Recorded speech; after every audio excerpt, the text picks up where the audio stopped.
diplomatists certainly brought tremendous tragedy. 140,000 loss of lives. About 80,000 perished.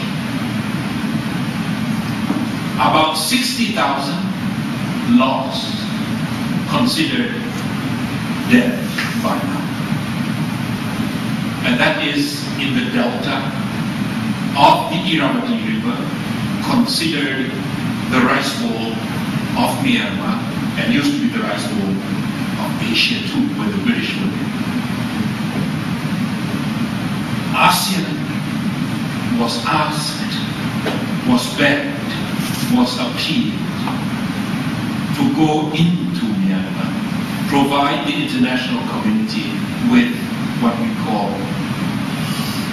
a diplomatic umbrella, so that the international community can rally behind us and come into Myanmar. For the first time, the place is open for international assistance. For the first time, all UN agencies are admitted. For the first time, international NGOs are inside.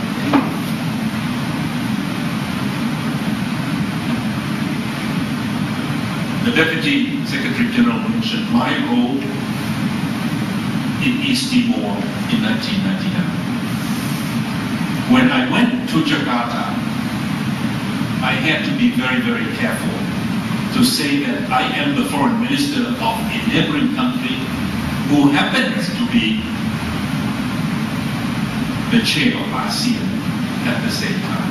But I'm not here as chair of ASEAN, because we have to be extremely careful not to involve ASEAN in internal affairs of the state, of member states. This time, you asked Marilyn, we were asked to go in as ASEAN.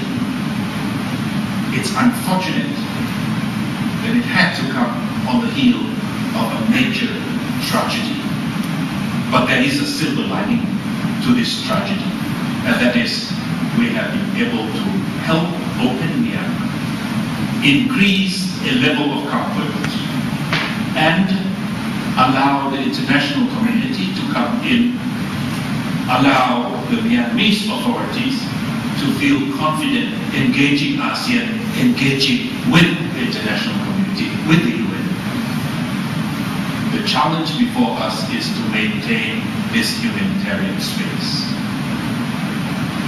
Now, you ask me, how are we advancing the liberal values, the democratic values in ASEAN today, these days?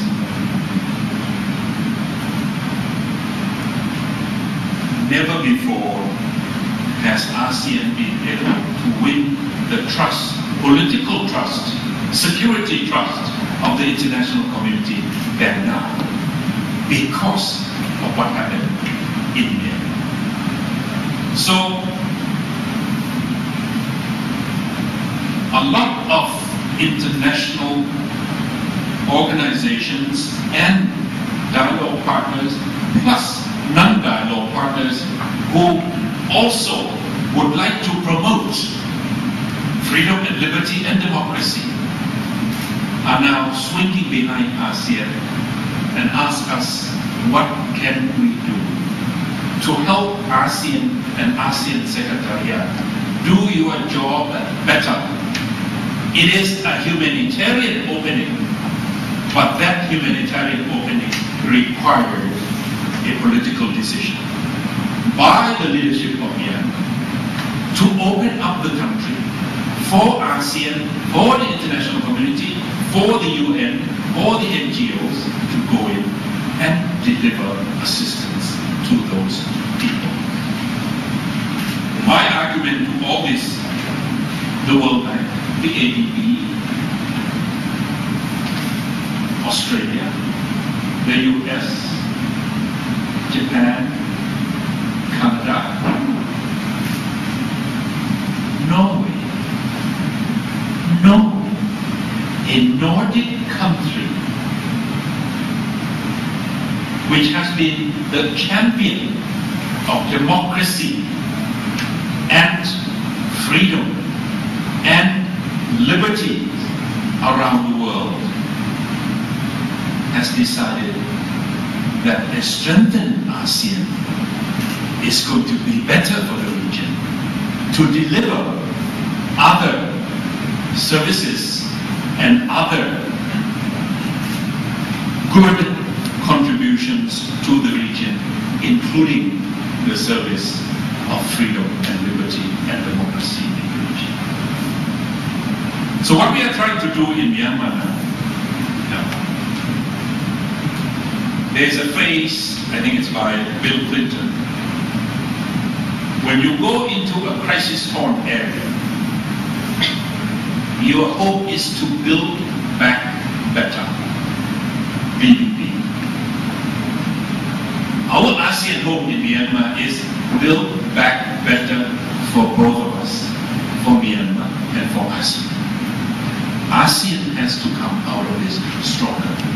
ASEAN has to come out of this strengthened. The confidence that we have and the support that we are able to attract from around the world, from friends, from allies, from dialogue partners, are now giving us hope that the new members of ASEAN in the Mekong Delta, Myanmar, Laos, Cambodia, and Vietnam, may now have better opportunity through ASEAN to help us bridge the gaps that exist between us, development or otherwise. I had a discussion with the President this morning. He said yes. The Coral Triangle, yes, the Bibianga, the Brunei, Philippines, Indonesia, Malaysia, together, areas, pockets of poverty within ASEAN can also be assisted, can also be done. Because of this trust and confidence that we have been able to win, to garner from the international community. My hope is that we can have a master plan of ASEAN development, covering areas and pockets of poverty that need to be developed, that need to be assisted. That is the only way that we can build a stronger ASEAN, a more inclusive ASEAN, a more equitable ASEAN, only when ASEAN is confident of itself and able to win the trust and the confidence of the